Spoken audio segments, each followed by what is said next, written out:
बेदार की डाली छेलो बैठी ओला पांच जेड़ को ठंडो पानी पे ओला ही मेरा बुरा सा ही मेरा गुरा हम पहाड़ ओला चल पहाड़ जोला। जय हिमालय जय Bharat.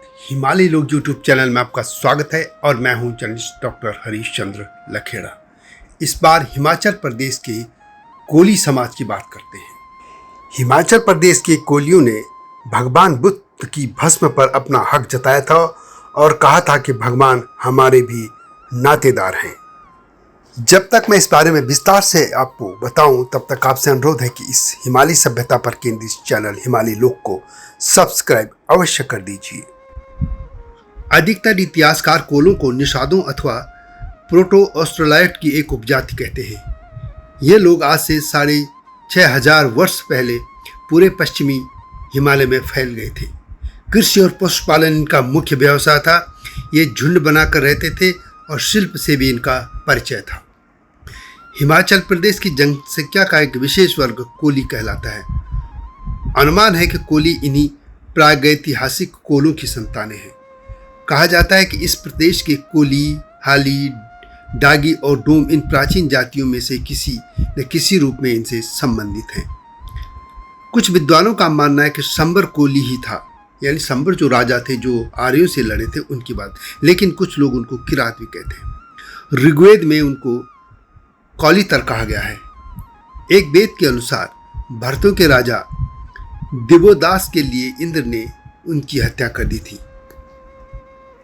Antiquities of Indian Tibet में A.N. फोक का कहना है कि निर्मंड के कोली यहाँ के प्राचीनतम निवासी हैं जिनका संबंध ऑस्ट्रेलाइट कोल आबादी से है। आमतौर पर इन दिनों भारत, नेपाल या भारत के जो हिमालय क्षेत्र हैं उनमें भी एक नया शब्द आ गया है जिसमें मूल निवासी शब्द आ गया है। वास्तव में मूल निवासी कोई है नहीं भारत में।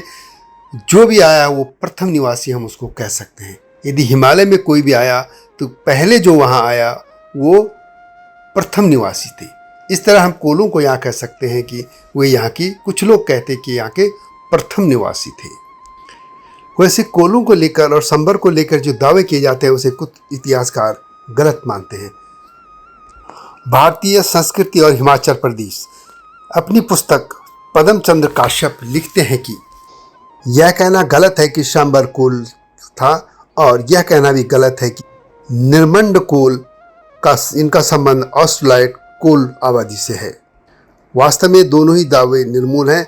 कौलितर संबर किसी ऑस्ट्रेलाइट कोल का पुत्र नहीं था। वह वृत्त की तरह दास दानव था। दानव दानु की संतान थी तथा संतति माता के नाम से जानी जाती थी, जैसे अदिति का पुत्र आदित्य, इंद्र आदि। दूसरे निर्मंड के कोल यहाँ के प्राचीन निवासी हैं, इसमें संदेह नहीं, किंतु वे भी ऑस्ट्रेलाइट नहीं है, अपितु उस वर्ग के हैं जो ऋग्वैदिक व्रत के समर्थक थे और नागों की पंक्ति में बैठने वाले लोग थे। बहुत समय तक वे संभवतः अंदर के लोग थे क्योंकि तब अंदर बाहर का भेद शुरू नहीं हुआ था। वास्तव में सिरमौर में भी कोलियों के दो वर्ग हैं, अंदर के कोली और बाहर के कोली। अंदर के कोली सवर्णों की श्रेणी में आते हैं और उनके निकट आते हैं। इसी प्रकार पालमपुर तहसील के कोली अपने आप को प्रदेश के अन्य कोलियों से ऊंचा मानते हैं। उनकी गिनती सामान्यतः सवर्ण हिंदू के साथ होती है। वैसे भी हिमालय के कोलियों तथा अन्य जातियों के नाक नक्श में कोई अंतर नहीं है, अतः रूप, रंग और उनकी जो फीचर्स हैं उनके आधार पर इन्हें बांटना गलत होगा। आज से लगभग 2500 साल पहले क्षत्रियों के साथ इनको गिना जाता था और इस नाते इन्होंने भगवान बुद्ध की भस्मी पर अपना हक जताया था और कहा था कि भगवान हमारे भी नातेदार हैं। वैसे हिमाचल प्रदेश में अब कोल समाज को प्रदेश सरकार ने अनुसूचित जाति में शामिल किया है। वैसे हिमाचल प्रदेश की जो शिवालिक और अन्य पहाड़ियां हैं वहाँ पाषाण युग के अवशेष मिलते हैं और शिमला की पहाड़ियों में स्थित जो नालागढ़ है वहाँ पर भी और या अन्य इलाकों में भी इस तरीके के औजार भी प्राप्त हुए हैं। और वैसे हिमाचल प्रदेश की प्राचीन जो सभ्यताएं थी उसमें कोल, आदिम, आग्नेय या निवाद वंशी, किन्नर, नाग और खस थे। माना जाता है कि नवपाषाण काल की मुंड भाषी कोल जाति सिंधु तथा सरस्वती नदियों के मैदानों में बसती थी और वहीं से कुछ दक्षिण की ओर कुछ हिमालय की दुर्गम घाटियों में आकर बस गए थे। यहाँ कोलों के आने के बाद दूसरे जो लोग आए थे वे किरात आए थे। किरातों से पहले यहाँ नाग भी थे और बाद में यहाँ खस जाति आई थी जो सबसे ताकतवर जाति हुई और उनके आने के बाद यहाँ से किरात भी यहाँ से आगे कहीं चले गए या इसी समाज का वे हिस्सा बन गए। यही हालत कोल और नागों की भी रही।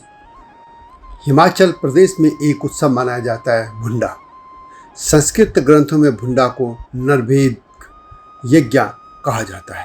हिमाचल प्रदेश में भुंडे को खशों की नाग जाति पर विजय के रूप में मनाया जाता है और खशों की यहाँ के आदि जातियों पर विजय का संकेत कुल्लू के ऐतिहासिक स्थल निर्मंड में भी मनाई जाने वाली बूढ़ी दिवाली से मिलता है।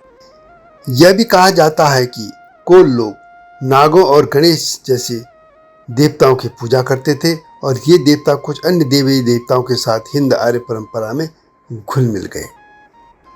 जैसा मैंने पहले भी कहा, कोल समूह में रहते थे और खेती और पशुपालन करते थे। माना जाता है कि हिमाचल प्रदेश में आज के कोली, हाली, डोम और डांगी ये जो जातियां हैं संभवतः प्राचीन काल के कोलिया या जो कोल हैं उनके वंशज हैं। उत्तराखंड और हिमाचल प्रदेश के कोली या जो कोलिया समाज है दोनों में कोई अंतर नहीं है, लगभग एक जैसे हैं और दोनों ही अनुसूचित जाति में आते हैं। अधिकतर जो हिमाचल में हैं वो इसी में आते हैं। कुछ लोग अपने को क्षत्रियों के निकट हैं और कोई अपने को क्षत्रिय मानते हैं। यही हालत उत्तराखंड में भी है और देश भर में भी। हिमाचल प्रदेश में एक सुच्चा कोली जाति है जो कि कोलियों की उपजाति है और यह उत्तराखंड और हिमाचल में पाई जाती है। हिमाचल के सभी कोलियों में यह सबसे ऊंची जाति मानी जाती है। सुच्चा एक हिमाचली शब्द है जिसका मतलब पवित्र होता है और इनका मुख्य कार्य कृषि काम रहा है। वैसे कोलियों की विभिन्न क्षेत्रों में खासतौर पर गुजरात में इनके कई रियासतें भी रही हैं और यह अलग बात है कि कई जगह ये ओबीसी में शामिल हैं या कई जगह ये एससी यानी अनुसूचित जाति में शामिल हैं। और भगवान बुद्ध को भी कोलिया राजपूत माना जाता है। मानधाता राजा जो थे वो भी कोलिया वंश के माने जाते हैं और इसीलिए हिमाचल के प्रदेश के जो कोली हैं वे भगवान बुद्ध पर अपना दावा करते हैं। वे कहते हैं कि हाँ वे हमारे रिश्तेदार थे। तो यह थी हिमाचल प्रदेश के कोलियों की गाथा। यह वीडियो कैसे लगी कमेंट में उससे लिखें और हिमालय सभ्यता पर केंद्रित इस चैनल को सब्सक्राइब करना न भूलना।